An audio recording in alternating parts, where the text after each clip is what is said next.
Bakit ang matulungin, hindi niya matulungan ang kanyang sarili? Hindi niyo po ba napansin? Bakit ang mapagbigay, minsan, hindi niya mabigyan ang mismong sarili niya? Pansinin niyo po, mga karpentero, nagpapaganda, gumagawa ng bahay ng iba. Pero mismong bahay at tahanan niya, hindi man niya mapaganda o magawa.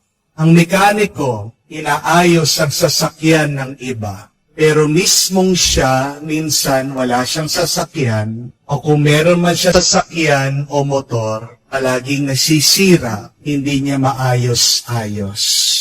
Ang mga teacher, buong araw nagpapagod, tinuturuan, mga bata, estudyante. Pero pagka-uwi, pagod na, mismong kanilang mga anak, hindi man nila maturuan. Ang mga nagluluto sa restaurant, waiter sa kainan, nagserserve sa ibang tao, pero pagka-uwi, dahil pagod na, ngawit na sa pagtatrabaho, hindi man mapagluto ang kanilang pamilya. Sinasabihan na lang, magbukas na lang kayo ng dilata. Magluto na lang kayo ng pansit canton. Ang mga kapatid po nating OFW, mga nurse ng ibang bansa, nag-aalaga ng mga matatanda na mga may sakit. Pero pag ang kanilang mga magulang dito sa Pilipinas ang may sakit na, hindi man maalagaan.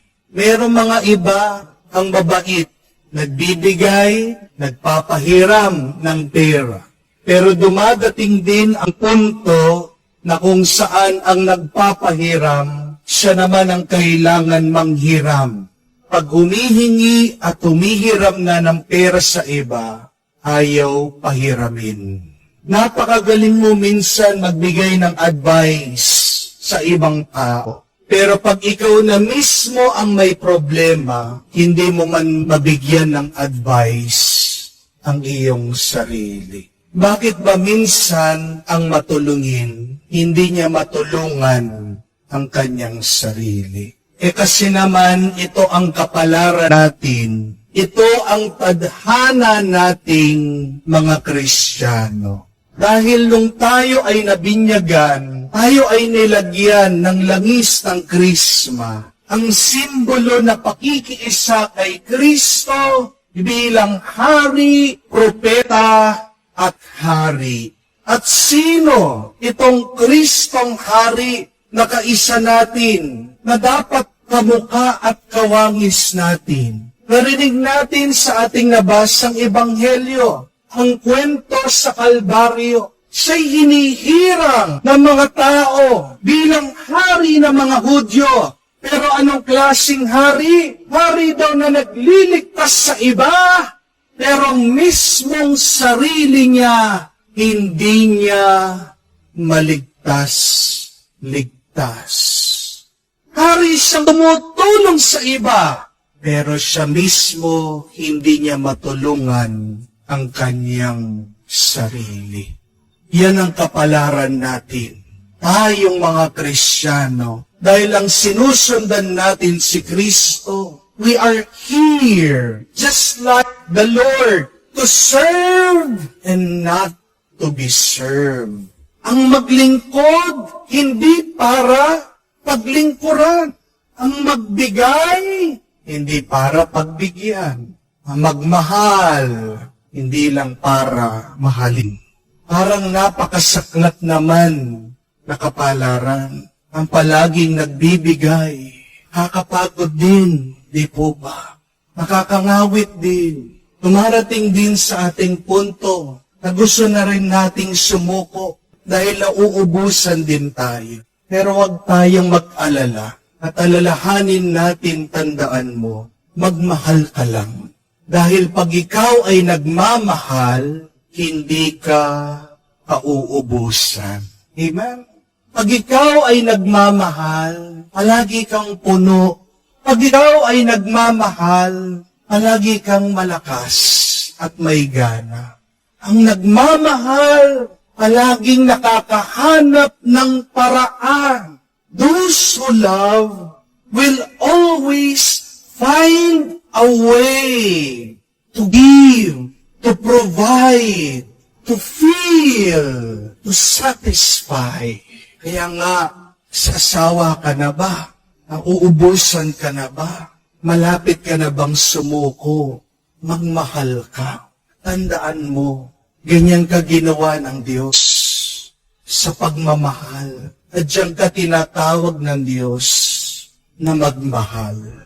Hindi ko po alam kung nakita nyo yung viral photo, litrato ngayon sa Facebook. Tungkol po sa isang construction worker na ama, napunta sa eskwela ng kanyang anak, sinundo. Habang naglalakad po sila sa daan, hawak-hawak yung kamay ng kanyang anak na babae. Meron pong nagpicture sa kanila. At makikita niyo po doon sa larawan na nakasuot pang-construction itong ama. Pagod na pagod, pero binigyan ng oras at panahon para sunduin yung kanyang anak. Bakit nabigyan pa ng oras na sunduin ang kanyang anak kahit na ngawit na siya sa pagtatrabaho? Ito ay dahil sa kanyang pagmamahal. Hindi po ba? Ang tunay na nagmamahal, kahit na ayaw na, pero dahil nagmamahal siya, sige pa, makakakita pa ng maibibigay, ng maibabahagi. Yan ang tunay na nagmamahal, nag-aalay ng sarili. And when you love, remember this, the movement is always inside out. Yan ang kilos ng tunay na nagmamahal. Papalabas, hindi papaloob. At kung titignan niyo po, ang mundong ito na ginawa ng Diyos, nilalang ng Diyos sa kanyang pagmamahal, lahat papalabas. Love's movement is always outward. It always gives. It always offers to others.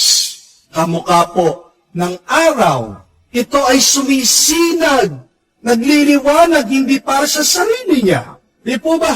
Ang ilog umaagos hindi para sa kanyang sarili. Hindi man niya mainom ang kanyang sariling tubig. Di po ba? Ang halaman, ang puno, tumutubo. Pag nagkaroon ng bunga, makakain ba niya? Hindi. Ang bulaklak, namumukadkad, naaamoy ba niya ang kanyang bango? Hindi. Ang paro-paro, nakikita ba niya kung gaano kaganda ang kanyang mga pakpak? Hindi. At ganyan din sa ating mga tao sa ating buhay. Aanuhin mo ang iyong buhay, papaloob. Hindi mo yan mauubos. Ang buhay na pinagkaloob ng Diyos sa iyo, galing sa pagmamahal at para saan?